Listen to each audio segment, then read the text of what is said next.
मेरा नाम भोला है। मैं एक ग्रेजुएट हूँ और अभी एक नौकरी भी लगी है।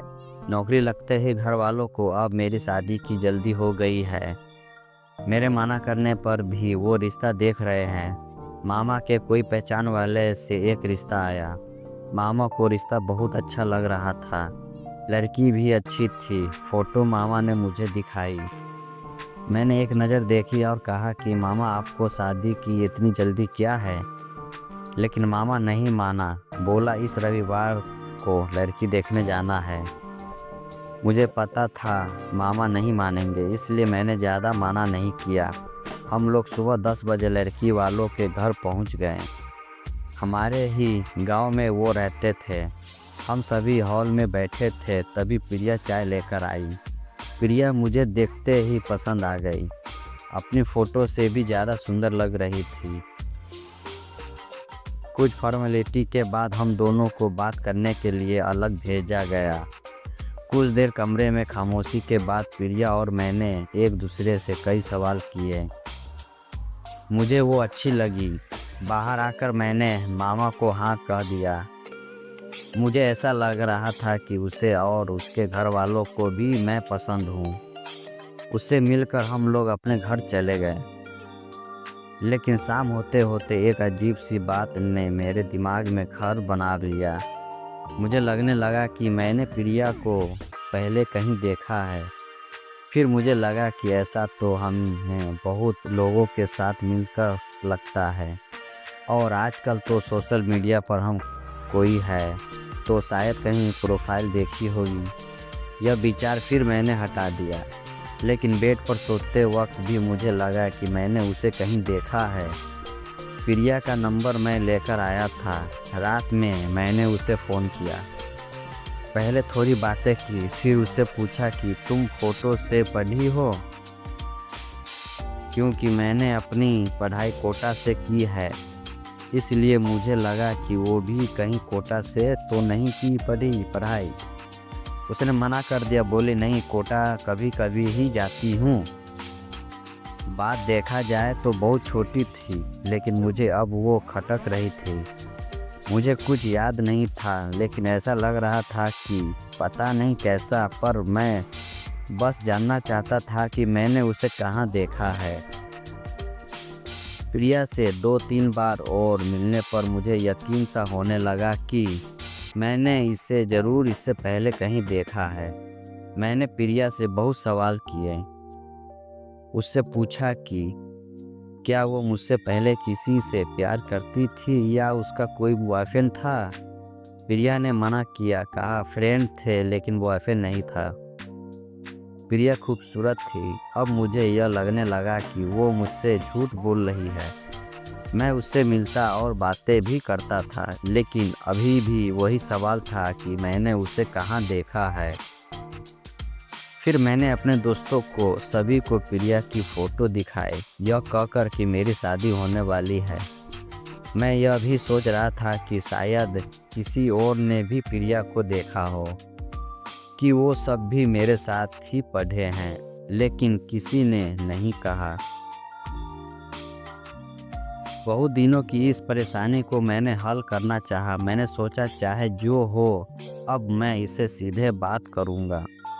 आखिरकार जब मैं प्रिया से मिला तब मैंने प्रिया को डायरेक्ट ही बोला, और कहा है कि प्रिया, मेरी मेमोरी इतनी भी अच्छी नहीं है, लेकिन मुझे यह बात परेशान कर रही है कि मैंने तुम्हें कहाँ देखा है, किसी पार्टी में या कहीं और। इतने दिनों से एक ही सवाल, और मेरे बर्ताव से शायद वो भी परेशान थी। वो मुझसे इस दौरान कई बार पूछ रही थी कि आप मेरे पास होकर भी पास नहीं रहते, क्या बात है। मेरे इस सवाल पर वो भड़क गई। उसने कहा कि जब से आप मिले यही कह रहे हैं। मैंने आपसे यह सब बता भी दिया। आप कहना क्या चाहते हैं, कहाँ देखा है आपने, आप खुल के बताएं क्या बोलना चाहते हैं। आपको मुझ पर भरोसा नहीं तो आप शादी मत कीजिए। इतना कहकर वह उठकर चली गई।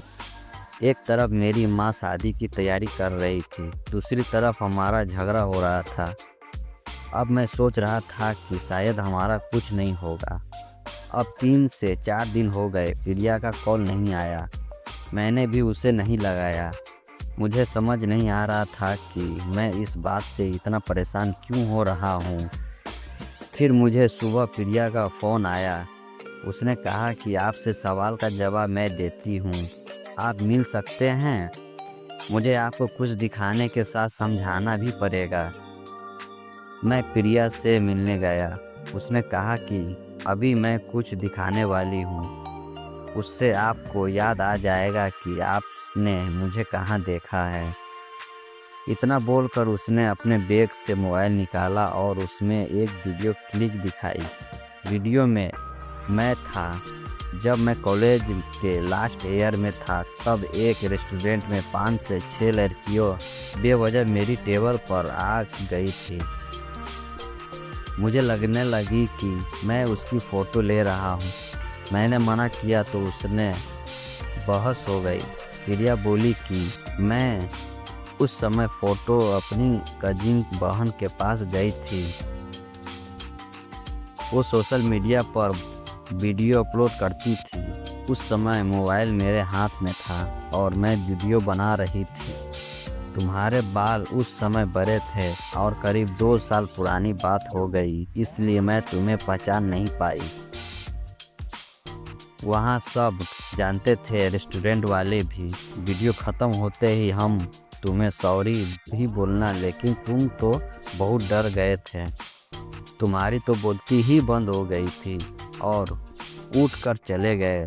तुम्हें लगा यह सब सच था। तुम बहुत ही सीधे हो, तुम्हारे साथ कभी ऐसा नहीं हुआ होगा, इसलिए शायद तुम्हें वो बातें अभी तक याद है। हमें वीडियो थोड़ा लंबा चाहिए था और कुछ मिनट में हम तुम्हें बता देते, लेकिन हमें भी नहीं पता था कि तुम इतने घबरा जाओगे। उस दिन हमें भी लगा कि हमने सही नहीं किया। हमारी वजह से तुम इतने जो घबरा गए थे। फिर दीदी इस तरह का कुछ करने में अब परेशान ध्यान रखती है कि कोई इतना परेशान ना हो जाए। हम अपने मज़े के लिए किसी को परेशान नहीं कर सकते, यह हमें उस दिन एहसास हुआ था। इसलिए दीदी ने तुम्हारा वीडियो भी अपलोड नहीं किया था। तुमने उस दिन बोला तो मुझे भी याद आने लगा कि शायद तुम वही हो, और दीदी के पास तुम्हारा वीडियो पड़ा था तो मैंने उसी से यह लिया था। उसकी बातें सुनने के बाद मैंने कहा कि हाँ, मेरी नज़र तुम पर एक बार गई थी जब तुम वीडियो बना रही थी, इसलिए वहीं अटक गई थी। लेकिन ऐसा मजाक करना अच्छा नहीं है। मैं तो कई दिनों तक सोचता रहा था कि तुम सब बेवजह मुझे पिटवाने वाली थी। तुम्हारी कजिन की शक्ल तो मुझे अच्छे से याद है। प्रिया यह सब बताकर हंसने लगी। बोली, लगता है अभी तक आपको हम सपने आते हैं, इसलिए आपको हम तक भूले नहीं। प्रिया हंसते हुए बोली, मुझे कहाँ देखा है, यह पूछे जा रहे थे, लेकिन खुद का यह किस्सा नहीं बताया कभी नहीं, तो मुझे याद नहीं आ रहा जाता। प्रिया तो बस हंस रही थी। उसने पूछा, शादी तो करोगे ना? मैंने बोला, अब तो ज़रूर करूँगा, और तुम्हें और तुम्हारी बहन दोनों को परेशान करूँगा। प्रिया ने वहीं से वीडियो कॉल किया अपनी बहन को। फिर वो दोनों मेरा मजाक बनाकर हंसते रहे। उसकी बहन बोली कि जीजाजी सारी ज़िंदगी के लिए अपनी मुट्ठी में आ गए। अब जीजाजी ने ज़्यादा परेशान किया तो उसका वीडियो वायरल कर देंगे। अब मुझे मेरे सारे सवालों का जवाब मिल गया था।